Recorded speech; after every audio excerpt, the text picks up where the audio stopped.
ఐక్యవేదిక తీవ్రంగా ఖండిస్తుంది. ఈరోజు శ్రీకాకుళం జిల్లాలో ఓ జర్నలిస్టు, సీనియర్ జర్నలిస్టు, ఆయన ఇప్పుడు కాదు విశాలాంధ్ర స్టాఫ్ రిపోర్టర్గా చేసిన నుంచి ఇంతవరకు ఒక కేసు కానీ గొడవ కానీ ఎవరితో కాంట్రవర్సీ లేదు. అటువంటి వ్యక్తిపై అధికారం పార్టీ వ్యక్తి చౌదరి బాబ్జీ దాడి చేయడం తీవ్రంగా యూనియన్ ఖండిస్తుంది, జర్నలిస్ట్ సంఘాలు ఖండిస్తున్నాయి. తీవ్రంగా రాష్ట్ర వ్యాప్తంగా ఈరోజు నిరసన తెలియజేశాము. అలాగే రేపు విజయవాడలో కూడా ఈ జర్నలిస్ట్ సంఘాల ద్వారా ఈ తీవ్ర నిరసన తెలియజేస్తున్నాము.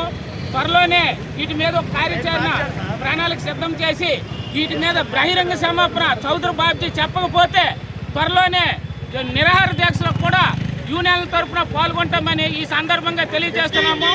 ముందుగా వీటిపైన పోలీసులు కేసు పెట్టి చౌదరి బాబ్జీని అరెస్ట్ చేయకపోతే దీని మీద ఇంకా తీవ్ర పరిస్థితి. కానీ వారు అధికార పార్టీ తప్పించుకునే ధోరణి చేస్తున్నారు కాబట్టి పోలీసుల మీద చర్యలు తీసుకొని చౌదరి బాబ్జీపై కేసు కాకపోతే త్వరలోనే జర్నలిస్ట్ సంఘాలు